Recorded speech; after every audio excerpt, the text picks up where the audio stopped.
पाळीला असतात नाही का, आणि पत्न्या विवाह झाला की पत्नी नाही का.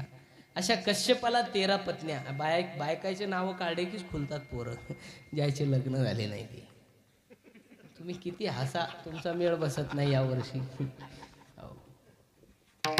त्या कश्यपाला 13 पत्न्या, 2 मुख्य होत्या अदिती आणि आदिती. एकीला देवपुत्र संतान निर्माण झाले आणि एकीने दैत्याला जन्म दिला. त्याचं फार मोठं कारण आहे. येशा घोर तमा वेला घोरा नाम घोर दर्शना. संध्येच्या वेळेला कुकर्म दितीने केलं म्हणून दितीच्या पोटी दैत्य जन्माला आले आणि आदितीच्या पोटी देव जन्माला आले. आदितीचा पुत्र जो होता तो इंद्र झाला. इंद्र म्हणजे कोण? देवाचा राजा नाही का. आता देवाचा राजा म्हणजे काही सामान्य पद नाही हो. पदात लय मोठी ताकद आहे. पदामध्ये काय लय मोठी ताकद आहे. पदाच्या ठिकाणी अहंकार येतो. पद आलं की अहंकार फ्रीमध्ये येत असतो. तुम्हाला वाटतं का इंद्र सुखी आहे? भागवतामध्ये सांगितलं इंद्र सुखी नाही. न च इंद्रस्य सुखम किंचत न सुखम चक्रवर्तीना. मग सुखच नाही का या जगात? सांगितलं एकाच व्यक्तीला सुख मिळतं.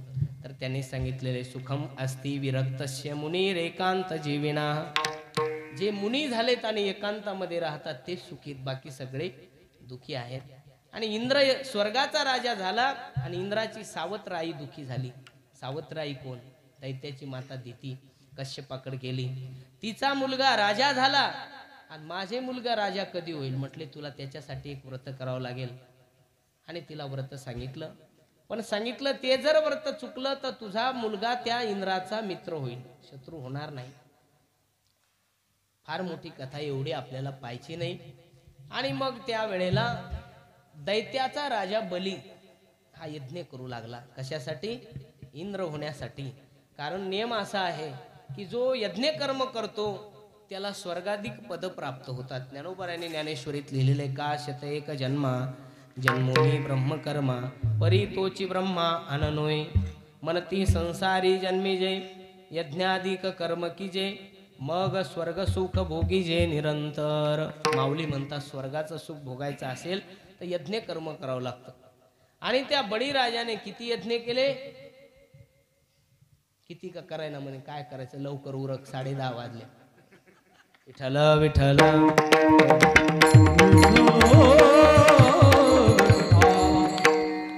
बळीराजाने 99 यज्ञ केले. 100वा यज्ञ चालू होता. पण दैत्याची माता आणि देव माता जी होती ती नाराज झाली. देव मातेला वाटलं 100 यज्ञ जर बलीचे पूर्ण झाले तर माझ्या इंद्राचं पद जाईल. आणि म्हणून तिने एक व्रत केलं. आणि त्या व्रताच्या प्रभावाने देवाला एक अवतार घ्यावा लागला. त्या अवताराचं नाव आहे वामन अवतार. देव काय झाले? वामन झाले. हातामध्ये भिक्षा पात्र घेतलं आणि भीक मागायला गेलेत. कोणाकडे? बळीराजाच्या दारामध्ये. तेरे द्वार खडा भगवान भगत भर दे रे झोली तेरा होगा बड़ा एहसान जुग जुग रहेगी तेरी शान.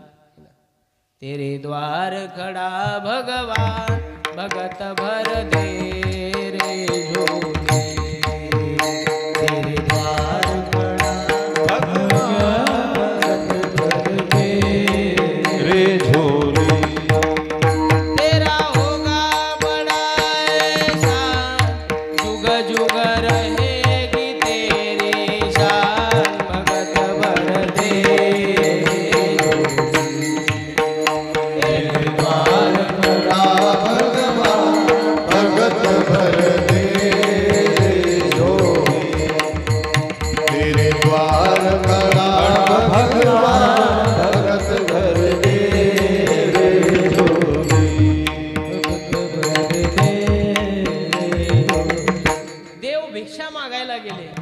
भिक्षा मागितली. फार मोठा विषय, एवढा आपल्याला इथे पाहायचा नाही. आणि भिक्षा मागितल्याच्या नंतर देवाने काय केलं? बळीराजाला पाताळाचा राजा बनवलं. आता राजा तर बळी झाला आणि पुन्हा विचारलं काय पाहिजे सांग. राजा तर मी तुला केलं, अजून काय पाहिजे? तेव्हा बळी म्हटला देवा खरं सांगू का, मला तुम्हाला पाहावंच असं वाटतं. सतत मला तुमचं काय झालं पाहिजे? दर्शन झालं पाहिजे. देव म्हटले तुला माझं सतत दर्शन करायचं ना. देवाने देवाचं पद आणि देवाचं रूप जे होतं ते बदललं आणि देव काय झाले? द्वारपाळ बळे द्वारे झाला, द्वारपाळ बळे द्वारे झाला, द्वारपाळ बळे द्वारे गवळीयांचे घरी अंगे गाई वळे, द्वारपाळ बळी द्वार झाला, द्वारपाळ बळी. गवळीयांचे घरी अंगे गाई वळी,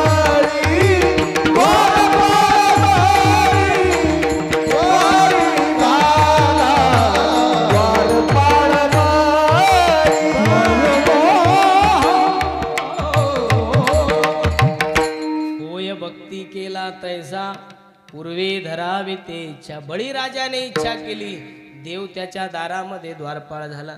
काय काय नाही केलं महाराज. गवळ्याचे घरी अंगे गाई वळी, द्वारपाळ बळे द्वारे झाला. अर्जुनाचे रथी होय हा सारथी, बक्षी पोहे प्रते सुदाम्या, एकोबाचे ऋण फेडी ऋषी खेसी, अंबऋषीचे सोशी गर्भवास, मीराबाई साठी घेतो विस त्याला. ती पूर्ण संताची मालिकाच पाहून घ्या नाही का. सज्जन कसाया विकू लागे मांस, माळ्या सावत्या सगुरुकुला, नरहरी सोनारा घडू कुंकू लागे, चोखा मेळा संगे ढोरे ओळी, नाम याची जनी कोण तिचा भाव, जेवी पंढरी राव तिच्या. होय भक्ती केला तैसा पूर्वे धरावे ते इच्छा. मग हे सगळं करण्याकरता एवढी कोणती साधना करावी लागती. जरी तो देव मोठा असला तर मोठ्या वस्तूने मोठ्या गोष्टीने तो प्रसन्न होत नाही, अगदी छोट्या गोष्टीने तो प्रसन्न होतो. त्याला काय आवडतं हे तुकोबराने तिसऱ्या चरणात. एवढा जगदानी, एवढा जगदानी, एवढा जगदानी, एवढा जगदानी, एवढा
कशी असली पाहिजे, मोठी असली पाहिजे नाही का.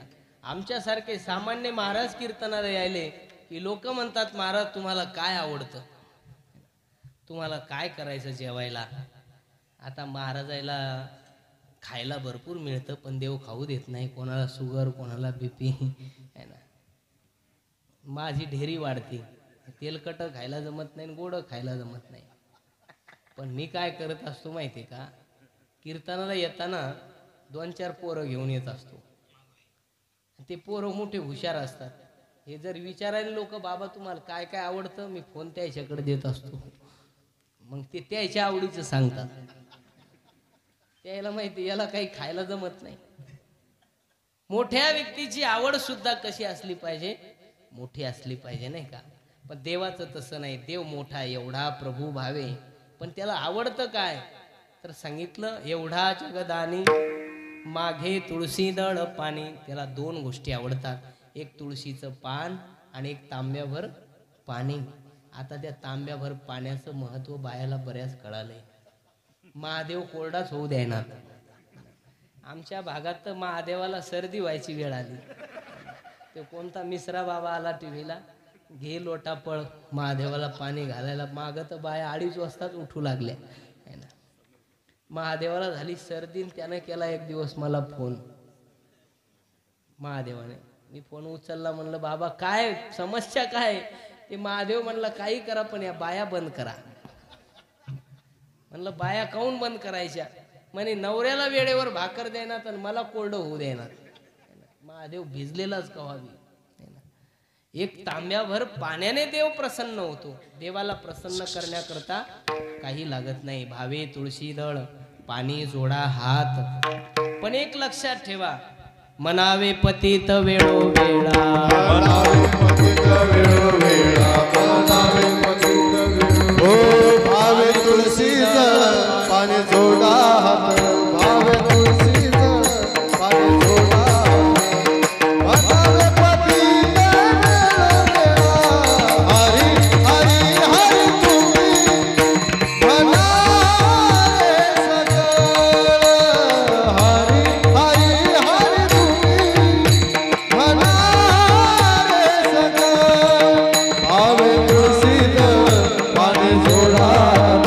भावे तुळशी जळ पाणी जोडा हात. मनावे पतित वेळोवेळा. हे हरी हरी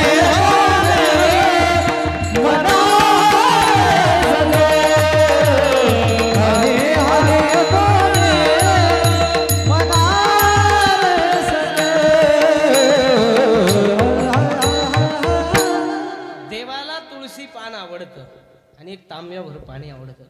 पण ते कसं व्हायचं सांगितलं. भावे ते वाहताना काय असला पाहिजे, भाव असला पाहिजे. आणि स्वतःला मी भक्त आहे असं नाही.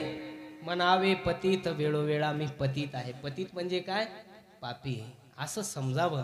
आणि देवा हा पापी पुनीत होण्याकरता तुझ्याकडे आलेला आहे. पा ज्या काही गटार असतात, गटार ते सगळ्या गटारा कुठं जातात, गंगेला जातात. मग गंगा शुद्ध आहे का गटार शुद्ध आहे? आता बोलायला पण लोक बाबा झोपले का काय. गटार शुद्ध आहे का गंगा शुद्ध आहे? ही पैन गंगा शुद्ध आहे का गावातल्या नाल्या शुद्ध आहे? हा पैन गंगा. पण त्या नाल्या कुठं जातात, गंगेमध्ये. आणि गंगेत नाली आली की नाली गंगा होते का नाली राहते? तुकोबारायांनी एका ठिकाणी वर्णन, तुका मने पांडुरंगा मी ओहळ तू गंगा. मी ओहळ तू गंगा. मी ओहळ तू गंगा. तुका म्हणे पांडुरंगा मी ओहळ तू गंगा. मी ओहळ तू गंगा. मी ओहळ तू गंगा. माझी बहुहीन याती, माझी बहुहीन याती. तू तो मोठा कमळापती. तू कमळापती आहेस. कमळापती म्हणजे लक्ष्मीचा पती. आणि माझी बहुहीन याती. तुका म्हणे पांडुरंगा मी ओहळ तू गंगा. आणि ओहळ कुठे जात असतो, गटार कुठं जातं, गंगेला. आणि एकदा का गटार गंगेत गेलं की गटार राहत नाही, ते गंगा होत असतं.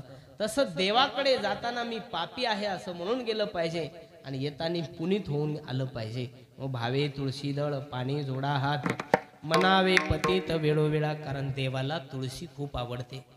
देवाला तुळशी आवडते. तुळशीच्या मंजुळा आवडतात, तुळशीचे पानं आवडतात, तुळशीची माळ आवडते आणि तुळशीचा बुक्का आवडतो नाही का. अतिप्रिय आवडे तुळशी बुक्का, तैसीच प्रीतिकरी भोळ्या भाविका. नामा पद पंकज पादुका श्री मस्तकी वंदित असे. तो बुक्का जो होतो ना, तुळशीच्या काड्या जाळतात, त्याचे कोळशे करतात, त्याचा बुक्का बनवतात, वस्त्रगाळ करतात आणि तो बुक्का देवाला आवडतो. काही काही गावात आम्ही कीर्तनाला गेलो की बुक्का सापडत नाही आणि मग वेळेवर काळं मंजनच लोक लावतात आमच्या कपाळाला. हो असं होतं कधी कधी नाही का. एकदा बुक्का सापडला नाही, काळं मंजनच लावलं माझ्या कपाळाला. लोक काय लावतील सांगता येत नाही. देवाला काय आवडतो महाराज? तुळशीचा बुक्का आवडतो, तुळशीची माळ आवडते, तुळशीचं पान आवडतं, मंजूळ आवडतात. शास्त्रामध्ये यजुर्वेदामध्ये मंत्र आलेत तुळशीच्या संदर्भामध्ये. तुलसी हेम रूपांच रत्न रूपांच मंजरी बहुमोक्षप्रदाम तुभ्यम प्रयामी हरिप्रियम. तुळशीच्या संदर्भामध्ये यजुर्वेदात वर्णन केलंय. तुलसी हेम रूपांच. हेम म्हणजे काय हो? हेम म्हणजे काय? हेम म्हणजे सोनं नाही का. हेम म्हणजे काय? स्वर्ण. जेवढं बायाला सोनं आवडतं तेवढं देवाला तुळशीच्या मंजुळा आवडतात. तुलसी हेम रूपांच रत्न रूपांच मंजिरी. तुळशीच्या ज्या मंजुळा आहेत ना त्या रत्नाप्रमाणे आहेत. एक मंजुळा वाहिली की एक रत्न वाहिल्याचं पुण्य मिळतं. तुलसी हेम रूपांच रत्न रूपांच मंजिरी. आणि एक पान जर तुळशीचं वाहिलं तर भव मोक्ष प्रदाम तुभ्यम प्रयामी हरिप्रियम. एक पान वाहिलं तर मोक्ष प्राप्त होतो. एका पानामध्ये खूप ताकद आहे. एकदा काय झालं, नारद महर्षी देवाच्या गावाला गेले. देवाच्या गावाला म्हणजे द्वारकेला गेले नाही का. आणि द्वारकेला गेल्याच्या नंतर देवाचं लग्न झालेलं होतं रुक्मिणी बरोबर. सत्यभामा अशा 8 पट्ट राण्या आणि बाकीच्या काही 16,100 आणि त्या 8 अशा टोटल मिळून श्रीकृष्णाला बायका किती होत्या? 16,108. आता तुमचा एकीचाच मेळ लागाय ना, एवढ्या त्यानं सांभाळल्या नाही का. आणि मग नारद महर्षी आले. आल्याच्या नंतर ती सत्यभामा नारदाकडे गेली आणि नारदाला तिने विचारलं, नारदा नवऱ्याने बायकोवर जास्त प्रेम करण्यासाठी कोणतं व्रत करावं आणि काय उपाय केला पाहिजे. नारद म्हटला एकच उपाय. काय? नवऱ्यानं बायकोवर जास्त प्रेम करावं असं तुला वाटत असेल तर तुझा नवरा मला दान करून टाक. आणि त्या सत्यभामेनं काय केलं? श्रीकृष्णाचं दान केलं. नारदाला श्रीकृष्ण दान दिला. आता नारदाला श्रीकृष्ण दिल्याच्या नंतर झालं काय? नारद म्हटले, देवा आता तुम्हाला द्वारकेत राहता येणार नाही. कस काय राहता येणार नाही? कारण नेम असा आहे, एखादी वस्तू दान ज्या व्यक्तीला दिली की ती व्यक्ती घेऊन जात असते, त्याच्यावर त्या व्यक्तीचा अधिकार राहतो. आता तुमच्या बायकाचा तुमच्यावर काय राहिला नाही, अधिकार आहे. देवा चला माझ्या बरोबर. आता देव निघाले ना. आणि देव निघाल्याच्या नंतर सत्यभामेला प्रश्न पडला, आता काय करावं. आता कोण नारदापासून देवाला सोडवेल असा प्रश्न पडला. पण सत्यभामेला माहित होतं या प्रश्नावर रुक्मिणीच काहीतरी करू शकते. मग ती सत्यभामा रुक्मिणीकडे गेली आणि रुक्मिणीला म्हणू लागली. काय म्हणू लागली? रुक्मिणी तुम्ही स्वस्थ कशा बसल्या, उठा की चला. रुक्मिणी तुम्ही स्वस्थ कशा बसल्या, उठा की चला.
स्वस्थ कशा बसल्या, उठा की चला. रुक्मिणीने विचारलं नेमकं झालं काय. तेव्हा सत्यभामा सांगू लागली, ऐकुनी सखे ब्राह्मणवाणी, अर्पण केले शारंग पाणी, उठा की चला. सत्यभामेने सांगितलं, रुक्मिणी मी देवाला नारदाला दिले, देवाला दान केलंय. आणि नारदाने सांगितलं, देव जर परत तुम्हाला पाहिजे असेल तर माझ्या देवाच्या मोबदल्यामध्ये तुम्हाला देवाच्या वजनाचं भारूमभार सोनं मला द्यावं लागेल. आणि आता एवढं सोनं आपल्याकडे नाही. रुक्मिणी म्हटली, काय कमी सोन्याची? पूर्ण नगर सोन्याचं आहे. सगळ्या राण्याचं सोनं टाकलं पारड्यामध्ये. एका पारड्यात देवाला बसवलं, पण देवाचं पारडं काही हलायला तयार नव्हतं. रुक्मिणीला माहित होतं देव सोन्याने मिळणार नाही. रुक्मिणी तुळशीकडे गेली, तुळशीचं पान घेतलं, पारड्यामध्ये टाकलं. देवाचं पारडं हलकं झालं आणि नारदाकडून देव परत घेतला. देव परत मिळाला हा केवळ एका तुळशीच्या पानामुळे मिळालेला आहे. म्हणून एवढा जगदानी मागे तुळशी दळ पाणी. त्याला तुळशी खूप आवडते महाराज, म्हणून तुळशी समर्पित केली पाहिजे. आता तो एवढा मोठा देव, पण आपल्या भक्ता करता तो पूर्वी कसा होता हो? म्हटलं तो निर्गुण होता. आणि का रंग नाही, रूप नाही, नाही वर्ण छाया, निर्गुण निराकार तुही रघुराया. आपल्या भारतीय संस्कृतीमध्ये, हिंदू धर्मामध्ये उपासनेचे दोन प्रकार सांगितलेत. एक सगुण उपासना आणि एक निर्गुण उपासना. आता निर्गुण उपासनेमध्ये नाव नाही, रूप नाही, रंग नाही, गाव नाही, मग पूजा कशाची करणार? निर्गुण उपासना ही फार कठीण आहे आणि सामान्य माणसाला न करता येणारी आहे. संतांनी वर्णन केलं, निर्गुणाचा बोध कठीण, मन बुद्धी वाचे अगम्यदान, शास्त्रासी न कळे उन खून वेदी मौन धरेले. हा निर्गुण उपासना, कोणालाही न करता येणारी, जिथे नाव नाही, रंग नाही, रूप नाही, मग पूजा कशाची करणार? आपण सांगू शकतो आमचा राम सावळा दिसतो, आमचे महादेव कर्पूर गौरम करुणावतारम, कर्पुरासारखी कापरासारखी ज्यांची काया आहे. महादेवाचं रूप आपण सांगू शकतो, कृष्णाचं सांगू शकतो, रामाचं सांगू शकतो, हनुमंताचं सांगू शकतो, देवीचं सांगू शकतो. एखाद्या मुस्लिमाला जर विचारलं अल्लाह कसा दिसतो, तर तो सांगू शकत नाही. पण सांगताच येत नाही. जो सांगता येत नाही, जो कोणी पाहिला नाही, जो कोणाला दिसला नाही, त्याची उपासना तरी कशी करावी? मग आपल्या संतांना सोपी उपासना व्हावी, आपल्या भक्तांना सोपी उपासना व्हावी, याच्या करता ते निर्गुण ब्रह्म हे सगुण रूपामध्ये काय झालेले प्रगट झालेले. आला नावा रूपा तुका मने झाला सोपा, विठोबा रखुमाई, विठोबा रखुमाई, विठोबा रखुमाई, विठोबा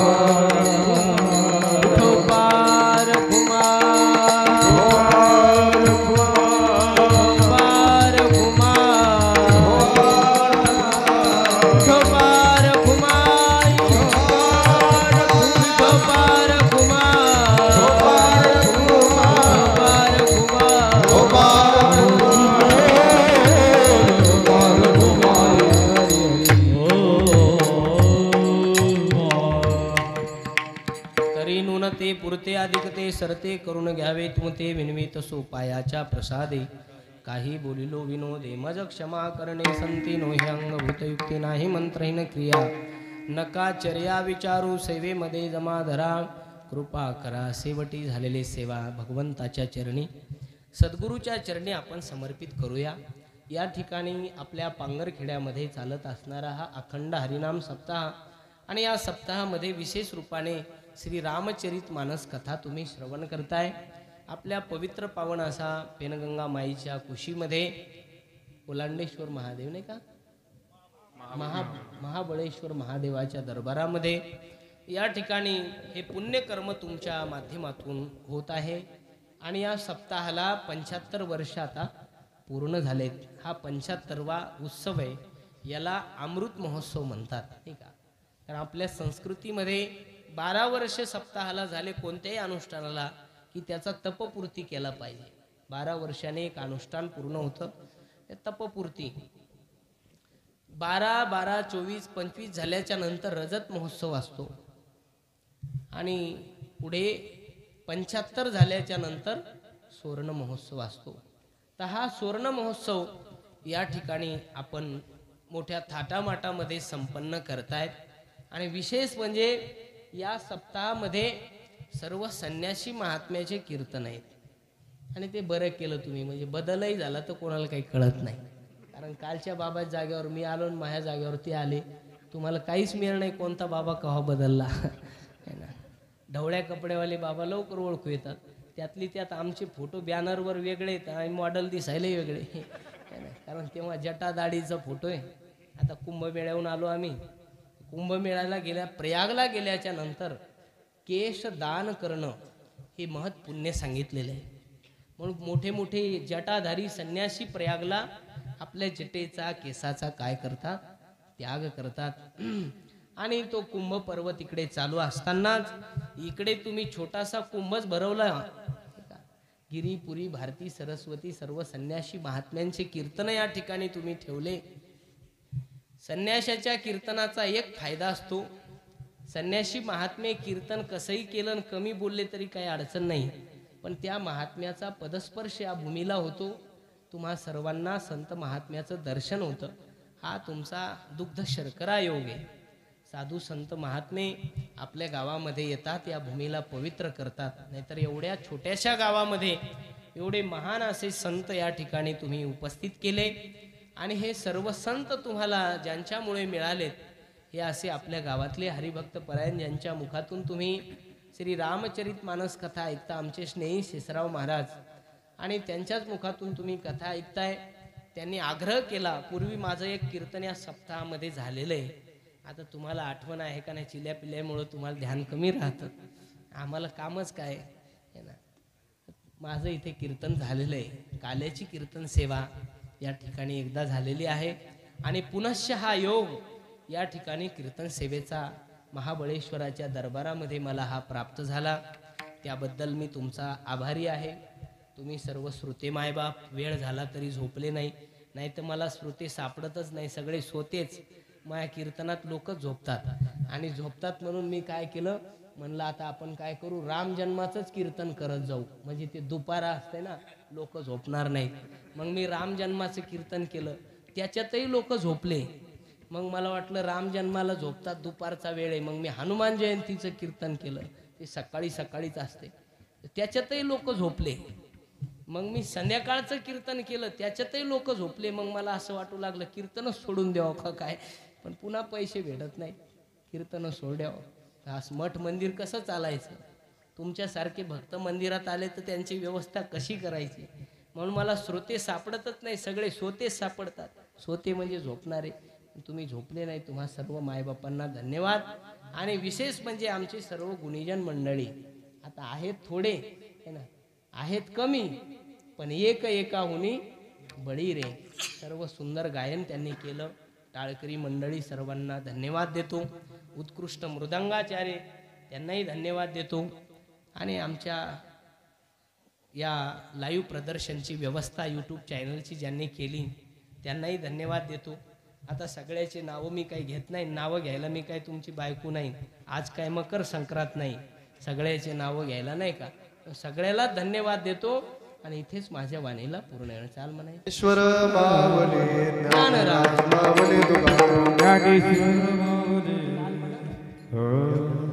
आ